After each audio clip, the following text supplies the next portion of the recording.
أهلا بكم يا شباب في فيديو جديد على القناة. يا رب تكونوا بخير.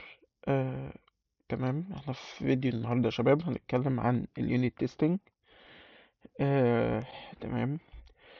البرنامج بتاع التسجيل قطع وانا بكتب التيست. كان بيسجل صوت بس، فانا اوريدي كتبتهم. فعلشان كده خلونا يعني في المرة التانية دي نحاول ان احنا نمشي عليهم واحدة واحدة كده ونشرحهم. فخلونا نبدأ نخش في الموضوع على طول كده بكل بساطة. أول حاجة هنحتاج نعملها إن احنا نضيف dependencies للتستنج اللي هما الموكتيل. حلو. والريفر بوت تيست أو الكيوبيت تيست أو بلوك تيست أي كان اسمها، يعني على حسب الستيت مانجمنت اللي انت بتستعملها. تمام. خلونا بقى نخش بعديها في التيست. أول تيست هنجربه هيبقى الريبو تيست. حلو كده. احنا هنجرب 3 تيست او 3 تيست، سوري.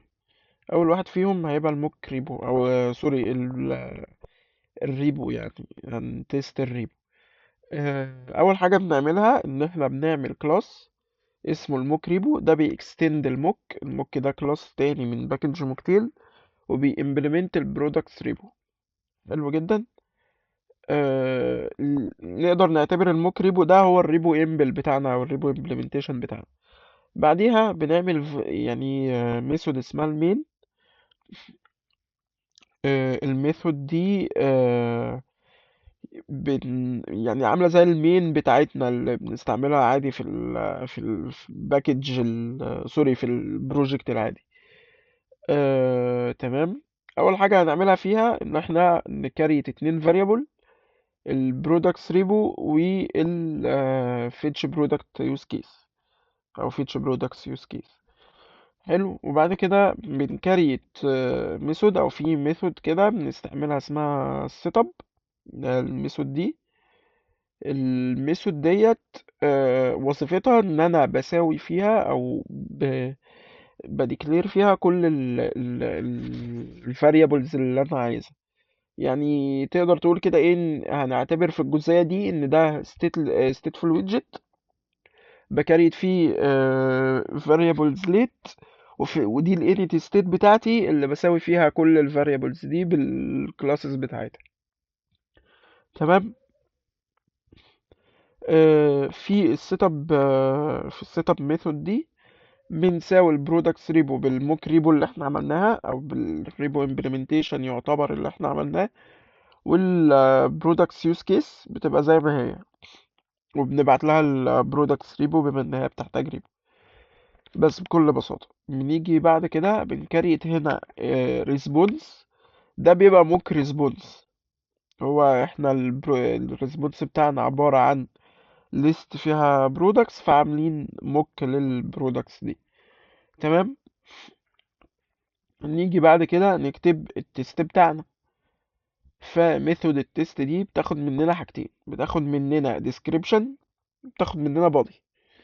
البادي ده عبارة عن void method أو void function، وبتبقى async عشان طبعا بنحتاج ان هي تقويت على ال API وهو بيجيب الداتا وهكذا. فبتكتب الديسكريبشن بتاع التيست. انا بالنسبه لي هنا fetch product successfully. وبنيجي بعد كده نكتب البادي بتاعنا بقى. خلونا بقى نشوف البادي بيتكتب ازاي. البادي بيبقى فيه ميثود اسمها الوين. وين دي بتاخد مني يعني void function بتروح على البرودكتس ريبو دوت فيتش او اللي هو الميثود بتاعه الريبو. تمام. بعد كده بقول لها دوت then answer. فالذن انسر دي المفروض انا بقول له ان هي بتاخد او المفروض الريبو دي ترد عليك بالرايت. الرايت ده اللي هو بتاع الايذر، بترد عليك بالرايت بتاع الموك برودكتس، او يرجع في الموك برودكتس دي في الرايت بتاع الايذر بتاعها. يعني الميثود دي لما كنا كتبناها هي بتاخد مني رايت وليفت. حلو. هي بتاخد مني فيلير او list of products entity او product entity. حلو جدا. فده بنقول له ان ده الرد بتاعها. بعد كده بنيجي بنقول له الريزلت بيساوي الاويت الفيتش برودكتس يوز كيس دوت فيتش برودكتس. عادي بين كل اليوز كيس عادي. المفروض بعد كده بنقول له في حاجة اسمها expect دي بقى اللي هو المفروض التست ده يبقى تمام لما يحصل ايه. التست يعني يبقى تمام، التست يبقى تمام لما الريزلت ده يساوي الجزء اللي هو الماتشر اللي انا بقوله عليه دوت اللي هو الرايت موك برودكتس. لما الريزلت يبقى هو الماتشر يبقى كده التست ده كده عدى، التست ده تمام كده شغال. وكده ايه انت الشغل اللي انت عامله شغال تمام. لكن لو مش الماتشر، يعني لو الريزلت مش مظبوط مع الرايت، الماتشر ما ظبطوش مع الرايت، يبقى كده ايه، لا التست هيرجع لك فيلير، يقول لك التست ده مش شغال، التست ده غلط. تمام. هنيجي برضو نكتب تيست تاني للفيلير. هنكتب الديسكريبشن failed to fetch products، وبرضو هنديله body. البادي تقريبا هو مفهوش اي اختلاف. هنقول له برضو products repo dot fetch، وبعد كده نقول له then answer. وفي الانسر هنرجع له الليفت. انت بقى رجع له الفيلير كلاس، اكتب فيه اللي انت عايزه. تمام. المهم ان هو يرجع فيلير. هو بيبقى متوقع كلاس الفيلير، مش متوقع ايه الداتا اللي جواه. حلو. فانت هتقول له ان المفروض في الليفت يرجع لك ايه، يرجع لك فيلير لل 404 في تو فيتش برودكتس مثلا. حلو. هتيجي بعد كده تقول له الريزلت بيساوي الفيتش برودكتس يوز كيس. فيتش برودكتس نفس السطر ده ونفس سطر الاكسبكت، بس الفرق ان انا بقول له ان هنا الماتشر بتاعي مع الريزلت هو الفيلير 404 وفيلد فيتش برودكتس او الفيلير عامه. ان هنا في دي هيرجع لي ليفت. بس هو ده بكل بساطه التيست بتاع الريبو. انت بتكريت موك ريبو او زي امبلمنتيشن، موك امبلمنتيشن كده للريبو، وتعمل انت الريسبونس بتاعك هنا. انا عامله ريسبونس صغير يعني. و بتعمل التيست، تقول له تكتب التيست، الديسكريبشن بتاعه، البادي طبعا يبقى ايه سينك عشان احنا بنستنى للاي بي اي انه يجيب داتا. نحط ميثود الوين لان دي اللي بنظبط منها كل حاجه. وتقول له ان وين دي لما يعني لما البرودكتس ريبو دوت فيتش تجيب داتا، تشوف الانسر بتاعها. الانسر بتاعها المفروض يديك الرايت، يديك الموك برودكتس. وتيجي بعد كده تقول له هات البرودكتس يوز كيس، هات منها الفيتش برودكتس او الفيتش، والاكسبكت بتاعها او المفروض التست ده متوقع ايه او ايه الريزلت بتاعه. الريزلت بتاعه هو الرايت بتاع الموك برودكتس. فانت بتقول له انا متوقع من التست ده ان الريزلت اللي راجع من الفيتش برودكتس يبقى هو الرايت او الريزلت اللي راجع من الموك برودكتس او من البرودكتس ريبو هنا في الوين. حلو. ونفس الكلام في الفيلير تيست اللي هو انا بقول له برضو البرودكتس ريبو دوت فيتش، بقول له انا متوقع بعد كده الليفت بتاعها هيرجع لي فيلير. والفيتش برودكتس يوز كيس اللي متوقعه منها ان هي برضو الليفت بتاعها يرجع لي فيلير. فانا متوقع ان الريزلت اللي هو الليفت بتاع اليوز كيس يساوي الليفت بتاع الفيلير او بتاع سوري البرودكتس ريبو، ان الاتنين الليفت بتاعهم يبقى واحد. تمام. زي الفل كده. نخش بقى على التيست اللي بعده، وهو الداتا سورس تيست. وانا عارف ان انا دخلت على الريبو على طول، وكان المفروض نبدأ بالداتا سورس، بس خلونا نكمل عادي يعني. تمام. في الداتا سورس احنا تقريبا بنعمل نفس اللي بنعمله في الريبو، بس بنغير حاجات بسيطة. تمام. هنرجع برضو نعمل موك داتا سورس بإكستند الموك وبإمبلمنت الريموت داتا سورس. فده بالنسبة لنا الداتا سورس امبلمنتيشن هو. نرجع هنا نقول له احنا بناخد موك ريموت داتا سورس، او سوري بناخد اوبجكت او فاريبل بين البرودكتس داتا سورس والبرودكتس ريبو، ونرجع نسويهم هنا في السيت اب زي ما قلنا في التيست اللي قبله. الموك داتا سورس هنساوي يعني الداتا سورس بالموك داتا سورس اللي احنا عملناها، والبرودكتس ريبو هنسويها بالبرودكتس ريبو امبل، ونبعت لها البرودكتس ريموت داتا سورس اللي هي دي الموك داتا سورس اللي احنا عملناه. وبرضو هنعمل الموك برودكتس بتاعنا نفس الليست هي، مغيرتش فيها اي حاجة. بعد كده نرجع نروح للتيست، هنكتب نفس التيست تقريبا. هنا هنعمل الفيتش برودكت سكسسفولي ده الديسكريبشن، والبادي async body ميثود الوين بتاعتنا اللي هي بنقول له لو البرودكتس ريموت داتا سورس دوت فيتش سوري، او لما وين يبقى لما مش او، انا اسف. وين products remote data source dot fetch يجيب ريسبونس، لما الميثود دي تجيب ريسبونس، انت المفروض تتوقع الانسر ايه، تتوقع الموج برودكتس دي. حلو. وهنا الريزلت تمام هيبقى البرودكتس ريبو دوت فيتش، وهنا الاكسبكت بتاعنا ايه، ان الريزلت دوت از رايت، ان لو الريزلت ده رجع الرايت بتاعه يبقى الماتشر بتاعه بترو.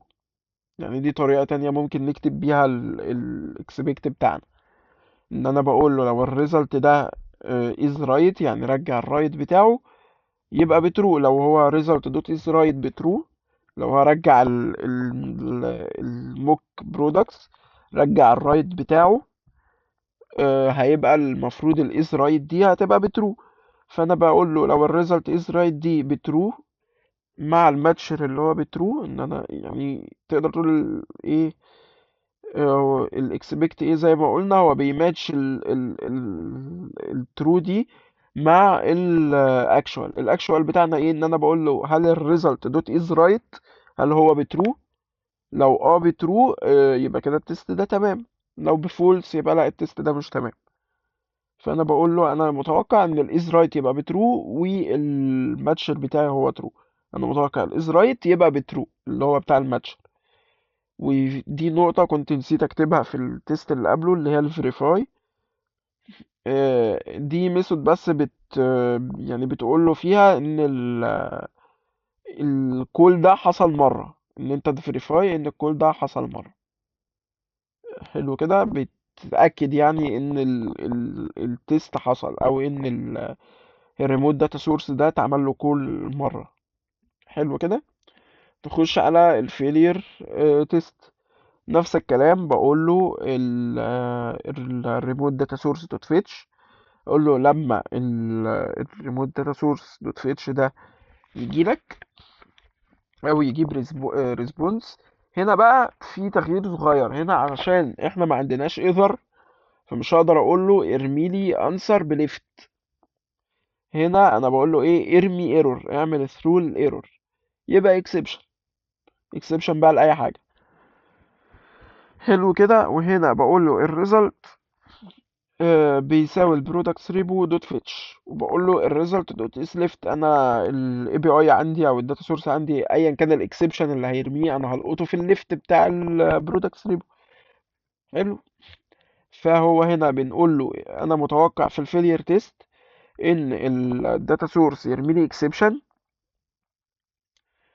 تمام، اللي هو الاكسبشن دوت تمام. وبعد كده بقول له انا متوقع ان الريسبونس بتاعي هيبقى الاز ليفت، وان هو هيبقى بترو. وهنا ايه الوين دي، يعني الوين وذين ثرو او ذين انسر والحاجات دي، زي ما نقول كده انا بقول له ايه، انت المفروض لما تكون الاي بي اي ده انا بدي لك الانسر كمان، الانسر دي هي او الانسر اللي انت ترد لي عليا بيها، او الحاجه اللي انا عايزها منك ان انت تبعت لي الاكسبشن ده تاني. فانا عارف ان هو هيكون الميثود وهيكون الاكسبشن، او هيريتيرن عليا بالاكسبشن. وبعد كده الريزلت هترجع لي الاكسبشن، فانا متوقع ان الريزلت تبقى از ليفت بترو. حلو كده. وبرضه بعمل نفس الفيريفاي ان هو ايه عمل كول للاي بي اي مره واحده على الاقل. تمام كده يا شباب.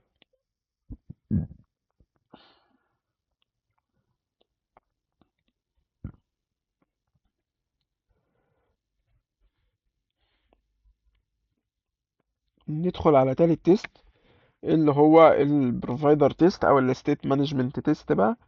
ده مختلف شويه عن يعني الاتنين اللي فاتوا، لان هو بيختلف شويه حسب ال حسب الستيت مانجمنت اللي انت بتستعملها. فاول جزئيه عندنا في التيست بتاع الستيت مانجمنت ده في البروفايدر. ممكن يكون في الكيوبيت حاجه تاني، ممكن قدام ابقى اصور واحد بالكيوبيت. تمام. بس خلونا حاليا على البروفايدر، او سوري على الريفر بوت. تمام. هنا في الريفر بوت اول حاجه بنعملها ايه في التيست بتاعنا؟ ان احنا اول حاجه بنعمل كلاس، بنعمل زي كلاس ريبو. ريبو بيرجع سكسس، بنحط جواه ال fetch ميثود، وبنقول له ان هي مرجعه رايت. حلو كده. انا بامبلمنت البرودكتس ريبو. انا بمك الريبو ان هي يعني ايه رجعت ريسبونس. حلو كده. ليها باجي في المين بتاعنا، بكريت حاجه اسمها البروفايدر كونتينر. دي الكونتينر دي اللي بحط جواها البروفايدرز بتوع الريفر بوت. حلو جدا. بعديها هنخش في السيت اب. السيت اب بنقول له الكونتينر ده هيساوي البروفايدر كونتينر، ده اللي هو بنحطه فوق المين دوت دارت او فوق الماتيريال اب، او ايا كان فوق ايه، علشان ال البروفايدر ده يفضل لايف معايا على ال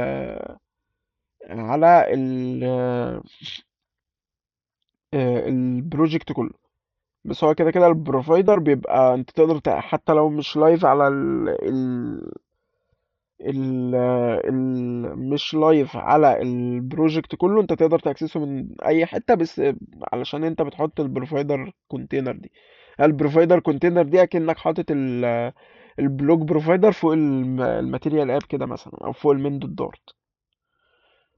بس هنا الموضوع بيمشي ان الريفر بود بيمنتين الموضوع بنفسه، يعني او ما بيبقاش تقيل زي الكيوبيت، بيبقى اخف شويه. ما علينا بالنقطه دي دلوقتي. خلينا هنا الكونتينر بيساوي البروفايدر كونتينر. بقول له الاوفر رايدز بتاعتك، انت هتوفر في بروفايدر، انت هتعمل له اوفر رايد بحاجه انا عايز اديها لك. فانا هقول له الاوفر رايدز ان الفيتش برودكتس بروفايدر ده انا عايز اعمل له اوفر رايد بفاليو ان اليوز كيس اللي جواه، او اليوز كيس اللي بيكون بيها الدنيا جواه، تبقى اليوز كيس بتاعتي دي اللي انا بعت لها الريبو سكسس اللي هو اللي انا كريته فوق هنا. تمام. احنا بنستعمل اليوز كيس جوه البروفايدر بتاعنا، او جوه الريفر بوت بتاعنا، واليوز كيس بيعتمد على الريبو. حلو كده. فانا بعت له الريبو ديت السكسس اللي انا عاملها، علشان يبقى جواها الداتا اللي انا عايزها توصل. وباجي بعد كده بكتب له تيست. التيست ده بقول له ان المفروض في التيست ده المفروض يمت لودنج بعد كده سكسس. حلو. باجي هنا جوه البادي بقول له ان في نوتيفاير اللي كنا كريتناه قبل كده، ده بيساوي الكونتينر دوت ريد البرودكتس ستيت نوتيفاير بروفايدر دوت نوتيفاير. حلو كده. النوتيفاير ده اللي احنا كنا كريتناه في البرزنتيشن هنا، اللي هو النوتيفاير دوت، هو ده النوتيفاير بتاعنا اللي احنا بنستعمله عشان نقول بيه الداتا. حلو. هو الجزئية دي احنا بنقراه من خلال الريفر بود بالطريقة دي. حلو كده. بعد كده هنعمل الاكسبكت بتاعنا. الاكسبكت بتاعنا ايه؟ ان هو الكونتينر دوت ريد البرودكتس ستيت نوتيفاير بروفايدر، او اللي هو الستيت بتاعتنا متوقعين ان هي تبقى برودكتس ستيت دوت انيشال. حلو كده، ده في الاول خالص، اول لما نفتح الصفحة او اول لما البروفايدر يتكريت. وهنا بنستعمل الفيوتشر اللي هو notifier دوت fetch products، اللي هو هنا اللي هي الميثود دي. حلو، عملنا الميثود بتاعتنا، او يعني استعملنا الميثود بتاعتنا ان احنا نجيب الداتا. بعد ما جبنا الداتا احنا متوقعين ان الستيت تتحول لللودنج، او بعد ما نقول دي نقول الفيتش برودكتس، احنا متوقعين ان الستيت تدينا ستيت لودنج، ان هي حاليا بيجيب الداتا بيلود علشان مستني الداتا. بعد كده هنا بنقول له اويت على الفيوتشر. اويت فيوتشر دي اللي هي انا بقول له خلاص انت كده جبت الداتا، انا استنيتك تجيب الداتا خلاص. حلو كده. النقطة اللي بعد كده بنقول له expect ان الستيت بتاعتنا المفروض تبقى success، بس هو بنكتبها ازاي؟ بنكتبها بالماتشر دوت اللي هو is a. تمام. is a دي عبارة عن type matcher، او يعني اللي هو ايه، بتماتش علشان انا عامل له هنا عامل له بقول له انت بتقويت على الفيوتشر دوت. فايز ايه دي زي ما زي ما هو شارح لك هنا، هو فين؟ ايوه، بيقول لك ان هي بيبقى المفروض هنا يبقى في حاجه duration. حلو، وهنا انت متوقع نفس الديوريشن. تمام. هي دي الحاجه اللي بنقدر نماتش بيها السكسس او ستيت السكسس، ان انا لما استنيت يبقى يديني اخر ستيت استناني يعني ايه نفس الوقت، او هو يعني في الباك جراوند بيقدر يماتش الستيت مع حتة الديوريشن دي. تمام. فدي كده اخر جزئية في في التيست بتاعنا. عايزين بقى نرن التستات دي كلها نتأكد هي شغالة ولا لا. فهنقول له سوري، هنقول له فلاتر تيست. هيبدأ يرن التستات اللي احنا كاتبينها دي كلها واحدة واحدة. اللي هنا بيقول لك ايه 6 تيست بس. حلو كده، حلو. هما ال6 تيست دول اللي هما ايه؟ عندك اول حاجة الويدج تيست دوت اللي هو بيجي مع الكاونتر اب عادي. عندك 2 تيست عندنا هنا في الفيتش برودكت سكسسفولي والفيتش برودكت فيلير بتاع الريبو. عندك التيست بتاع الستيت مانجمنت، وعندك ال2 تيست بتوع الداتا سورس. كده هيبقى معاك 6 تيست. هنا 2، وفي البروفايدر واحد، ادي 3، وفي الريبو 2، ادي كده 5، والويدجت كده 6 تيست. فهو بيقول لك ايه ال6 تيست كلهم ايه بس. فانت كده ايه التيست بتاعك شغال تمام.